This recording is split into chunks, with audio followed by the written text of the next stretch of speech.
The South County Family YMCA. Hi, and welcome to Life of Grace with Grace United Methodist Church in Venice. And I'm Nancy King, and I just wanted to remind you not to be discouraged, but I want you to be encouraged. But it's so hard in this world not to be discouraged. I mean, there's so much that happens. Every time you turn around, the new situation's coming up to be discouraged about. It reminds me of that guy that took the skydiving lessons, and the instructor and the student went up in the plane, and the instructor said, all right, now look, all you have to do is jump out of the plane, count to 3, pull the ripcord, and you'll float down to earth, and there'll be a truck down there to meet you and take you back to the airport. You got it? And the student said, sure, I got it. So the instructor said, well, watch me. So he jumps out of the plane, counts to 3, pulls the ripcord, parachute opens, he floats down to earth to have the truck down there meet him and take him back to the airport. So the student says, I can do this. So he jumps out of the plane, counts to 3, pulls the ripcord, and nothing happens. He pulls the auxiliary cord, and nothing happens. So as he flies down past the instructor, he says, I bet the truck won't be there either. You know, I mean, he was discouraged because it's easy to do. And not only that, but I think about John Wesley. You know, he was the guy that started the Methodist denomination. And when he first started preaching, he was not popular with the established church. They didn't care for his take on the gospel. And he met with a lot of opposition, and he had lots of opportunity to be discouraged. I want to read you an excerpt from his diary right here. This is from John Wesley's diary. He says, Sunday a.m., May 5th, preached at St. Anne's, was asked not to come back anymore. Sunday p.m., May 5th, preached at St. John's, deacon said, get out and stay out. Sunday a.m., May 12th, preached at St. Jude's, can't go back there either. Sunday a.m., May 19th, preached at St. somebody else's, and the deacons called a special meeting and said, I couldn't return. Sunday p.m., May 19th, preached on the street, kicked off street.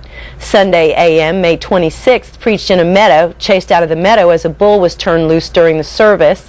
Sunday a.m., June 2nd, preached out at the edge of town, kicked off the highway.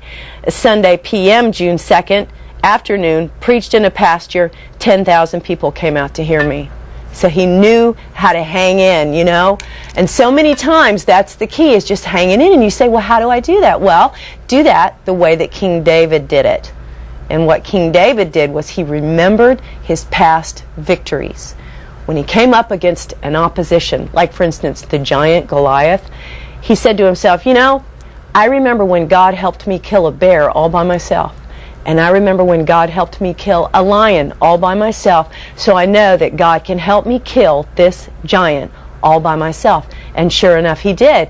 He helped King David kill that giant, even though he was a young man, because King David knew how important it was to keep himself encouraged by, you know, remembering his past victories. I would recommend something to you. Keep an encouragement file.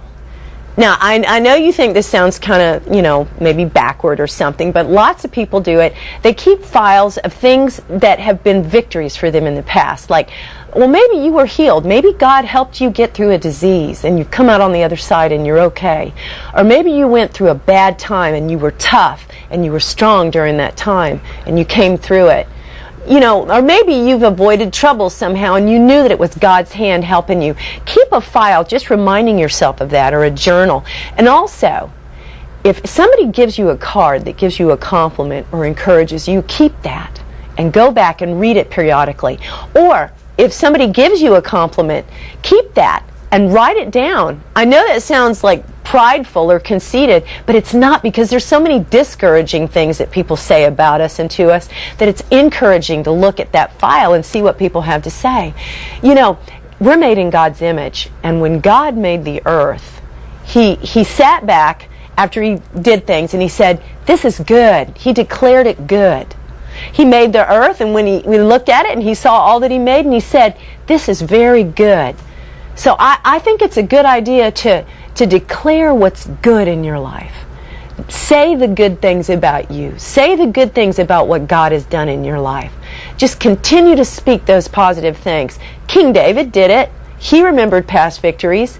It's key. It's absolutely key to stay encouraged in this world. I just want to remind you that I heard this preacher say one time that a setback is just a setup for a comeback. So remember that. If you're discouraged, a setback is a setup for a comeback. God did it before. He'll do it again for you. You just stay encouraged, and may you have a life of grace in Grace United Methodist Church in Venice.